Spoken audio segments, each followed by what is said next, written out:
नमस्कार दोस्तों, स्वागत है आपका target classes with Harish sir में। हम आपको ईवीएस पढ़ा रहे थे, पर्यावरण। तो उसके जो चैप्टर आज तक हम सब लोगों ने एनसीईआरटी बुक से पढ़े हैं, उसका आज जो है टेस्ट करेंगे, थोड़े क्वेश्चन लगाएंगे। उसके बाद नेक्स्ट लेक्चर से दोबारा कंटिन्यू करेंगे, पूरी एनसीईआरटी बुक पढ़ेंगे। तो उसी से संबंधित ये सारे क्वेश्चन सीटेट में पूछे हुए क्वेश्चन है जो हम लेके आए हैं। कोई ऐसा क्वेश्चन नहीं है जो बिना पूछा हुआ ना हो, ठीक है। तो चलिए शुरू करते हैं। पहला क्वेश्चन है, आप वीडियो को पॉज करके जो है इसका आंसर दे सकते हैं, उसके बाद जो है मैच कर सकते हैं। पहला क्वेश्चन है, नीचे दिए गए पक्षियों की कौन सी प्रजाति झटके से अपने गर्दन आगे पीछे करती है? आपको पता है, बताए थे। इसमें कौन सा? पहला है उल्लू, दूसरा है कौवा, तीसरा है मैना, चौथा है बसंत गौरी। तो आप बताइए इनमें से कौन सही होगा? तो इनमें से सही होगा मैना। कौन सही होगा? मैना। आपको पता होगा, इससे पहले हम आपको पढ़ाए हैं कि उल्लू जो है पीछे तक गर्दन अपनी कर लेता, घुमा सकता है, और मैना झटके से अपनी गर्दन आगे पीछे करती है, ठीक है। नेक्स्ट,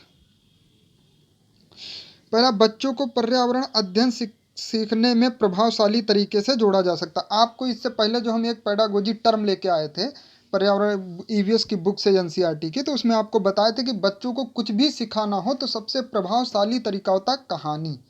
कहानी के पात्रों से उनमें जो संवेदनशीलता आती है, वो कहानी के जरिए उनको समझ में बढ़िया आता है, ठीक है। तो सबसे पहला तरीका तो हो गया कहानी।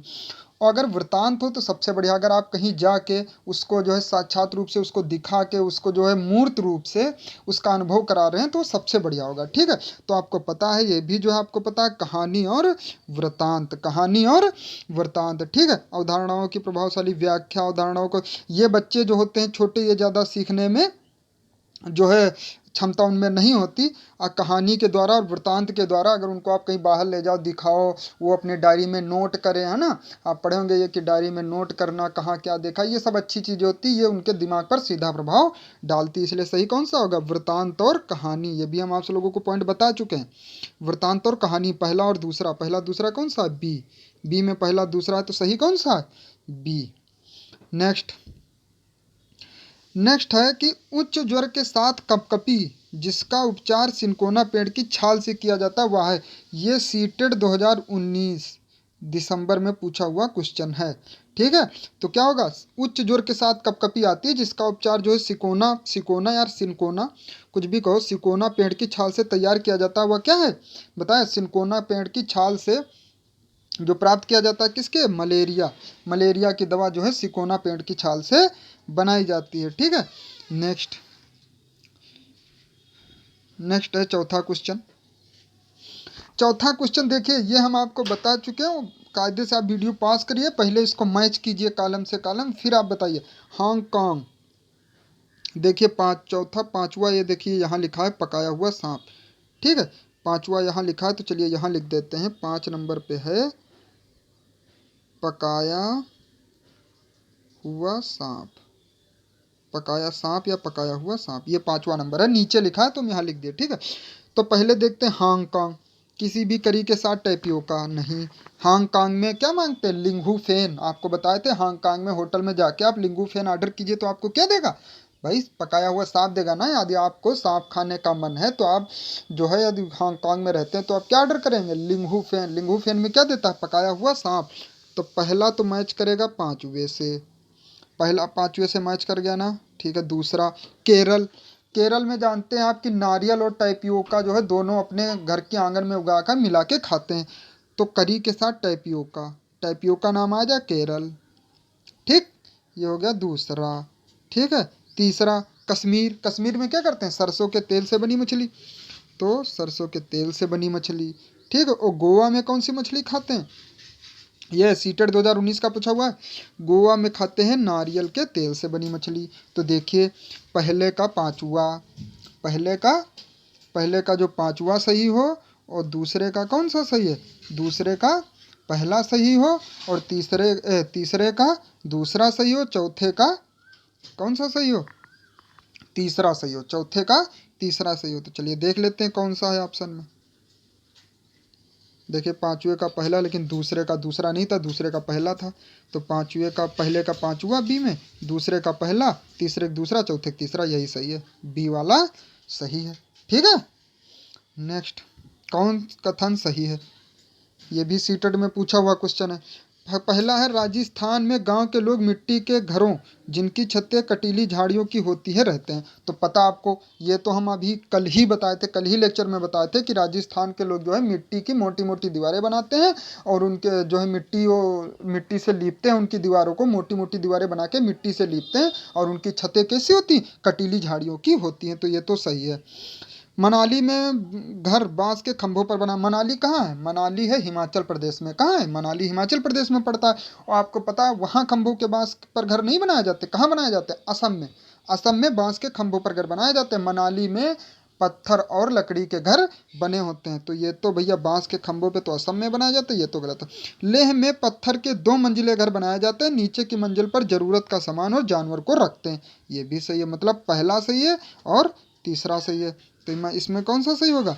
ये होगा तीसरा सही होगा, पहला और तीसरा। ठीक है, चलिए सही कथन चुनिए। देखिए हाथी का आ गया, ये भी सीटेट में पूछा क्वेश्चन है। कोई भी ऐसा क्वेश्चन नहीं है जो सीटेट में पूछा गया ना हो। हाथी एक दिन में 2 से 4 घंटे ही सोते हैं। बिल्कुल सही, आपको बताए थे। फर्स्ट लेक्चर जो है, जो उन्होंने नहीं देखा वो हमारी प्लेलिस्ट में जाके सारे वीडियो देख लीजिए, बहुत इंपॉर्टेंट है। पूरी एनसीईआरटी बुक में छांट छांट के पढ़ पढ़ के फिर उसमें से इंपॉर्टेंट पॉइंट निकाल के आपको पढ़ाते हैं। ठीक है, आज टेस्ट कर रहे हैं, कल से फिर हमारा लेक्चर आगे से स्टार्ट होगा। पूरी बुक हम करेंगे, फिर इसकी पेडागोजी अच्छे से करेंगे। ठीक है, तो हाथी एक दिन में 2 से 4 घंटे ही सोते हैं, सही है। हाथियों को केला बहुत पसंद है, ये भी सही है। हाथियों के झुंड में हाथी और हथनी दोनों मिलकर रहते हैं, बिल्कुल गलत। हाथियों के झुंड में हाथी नहीं रहते, हथनियां रहती हैं। और सरदार कौन होता है? जो झुंड की सबसे बुजुर्ग हथनी होती है वो सरदार होती है। ठीक है, हाथियों के झुंड में 10 से 12 हथनी और उनके बच्चे रहते हैं, बिल्कुल सही। तो मतलब कौन सही है? पहला सही है, दूसरा सही और चौथा सही। पहला, दूसरा और चौथा। तो इसमें किसमें है? इसमें है, देखो पहला, दूसरा और चौथा। तो कौन सा सही होगा? सी सही होगा। कौन सा सही होगा? सी सही होगा। अब देखिए, डेंगू रोग का वाहक है। डेंगू रोग किस मच्छर से फैलता है? ये एंडीज नहीं, एडीज है। ऊपर बिंदी नहीं होगी, एडीज। ठीक है, तो कौन सा होगा? पहला होगा एडीज मच्छर, दूसरा है कौन सा? मेल्युक्स मच्छर, तीसरा घरेलू मच्छर, चौथा एनफ्लीज मच्छर। देखिए एनफ्लीज मच्छर तो होगा नहीं, क्योंकि जो मादा एनफ्लीज मच्छर होती है उससे कौन फैलता है? मलेरिया फैलती है। ठीक है, मलेरिया फैलता है। घरेलू मच्छर नहीं होगा, तो कौन सा होगा? इसमें सही है ये एडीज मच्छर। डेंगू रोग का वाहक कौन है? तो डेंगू रोग का वाहक एडीज मच्छर है। ठीक है, नेक्स्ट मलेरिया रोग का वाहक है। चलिए ये भी आ गया। मलेरिया रोग का वाहक कौन है? ये तो आप देखते ही पहचान जाएंगे। इससे पहले बताए थे मादा एनफ्लीज मच्छर से क्या होता है? मलेरिया रोग होता है। ठीक है, अब ये देखिए क्वेश्चन आ गया। उस दिन स्तनधारी वारी के बारे में बताए थे, जिसके बाल पाए जाते हैं वो क्या होते हैं? जिनके शरीर पे बाल पाए जाते हैं वो स्तनधारी होते हैं। ठीक है, जो स्तनधारी होते हैं वो क्या देते हैं? बच्चे देते हैं। ठीक है, जिनके बाल नहीं पाए जाते हैं वो स्तनधारी नहीं होते हैं। ठीक है, जैसे पक्षियों के बाल नहीं पाए जाते, वो क्या होते हैं? वो बाल नहीं होते हैं, वो पंख होते हैं। ठीक है, तो पक्षियों में बाल नहीं पाए जाते इसलिए वो अंडे देते हैं, बच्चे नहीं देते हैं, वो स्तनधारी नहीं होते हैं। ठीक है, तो चलिए शुरू करते हैं ये भी क्वेश्चन। चमगादड़ स्तनधारी क्योंकि वह उड़ता है? नहीं, सारे उड़ने वाले स्तनधारी थोड़ा ना होता। रात्रिचर है? बिल्कुल नहीं। शाकाहारी है? बिल्कुल नहीं। ठीक है, कौन है? बच्चे देता है। स्तनधारी क्या देते हैं? बच्चे देते हैं। चमगादड़ स्तनधारी क्योंकि बच्चे देते हैं। जितने भी बच्चे देते हैं वो कौन होते हैं? स्तनधारी होते हैं। जो बच्चे नहीं देते वो स्तनधारी नहीं होते हैं। और जो स्तनधारी होते हैं उनके शरीर पर बाल पाए जाते हैं। ठीक है, तो इसमें कौन सा ऑप्शन सही होगा? चौथा सही होगा। कौन सा सही होगा? चौथा सही होगा कि इस चमगादड़ स्तनधारी है क्योंकि वह बच्चे देते हैं। ठीक है, किससे कुनाइन नामक दवा प्राप्त होती है? किससे होती है? ये तो बहुत सरल है, सिनकोना प्लांट से। कुनाइन दवा किससे बनाई जाती है? सिनकोना प्लांट की छाल से। ठीक है, नेक्स्ट, हमारे देश में कौन सा ठंडा रेगिस्तान है?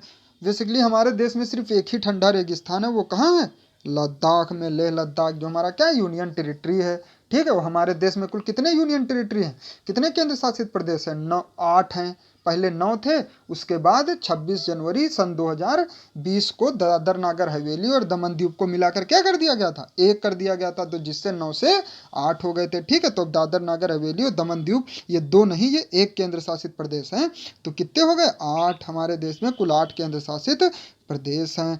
ठीक है, और राज्य कितने हैं? 28 हैं। ठीक है, जम्मू कश्मीर हट गया ना। तो इसमें कौन सा सही होगा? हमारे देश में कौन सा ठंडा रेगिस्तान है? लद्दाख। कौन है? लद्दाख। रेड डाटा बुक में शामिल है कौन है? तो लो पढ़ते रहें। विलुप्त हो रहे जीव बिल्कुल शामिल है। दूसरा, सुबेध जीव बिल्कुल शामिल है, आपत्तिग्रस्त जीव बिल्कुल शामिल है, तीनों शामिल है भाई। जो आपत्तिग्रस्त हो गए, सुबेध हो गए, उन्हीं के ऊपर तो संकट होगा ना जीवों पे कि भाई आपत्तिग्रस्त हैं, सुबेध हैं, ये जो है गायब होने की कगार पे हैं। तो ये इसमें आंसर कौन सा सही होगा? सभी रेड डाटा बुक में ये सभी शामिल है। तो ये नाम कायदे से पढ़ लीजिए। विलुप्त हो रहे जीव, सुबेध जीव और आपत्तिग्रस्त जीव, ये सभी रेड डाटा बुक में शामिल किए जाते हैं। ठीक है, तो इसी के साथ हमारे 12 क्वेश्चन हो चुके हैं। ठीक है, और जो है अच्छे से हम सब लोगों ने किया है, सारे क्वेश्चन पूछे हुए हैं। अब आप देख, इससे आपको ये पहचान आ गई होगी कि जो हम पढ़ाते हैं वो सारा सीटेट में पूछा जाता है, कहीं से अलग नहीं आता। अगर आप कायदे से पढ़ेंगे तो आप सारा सब कुछ हो जाएगा।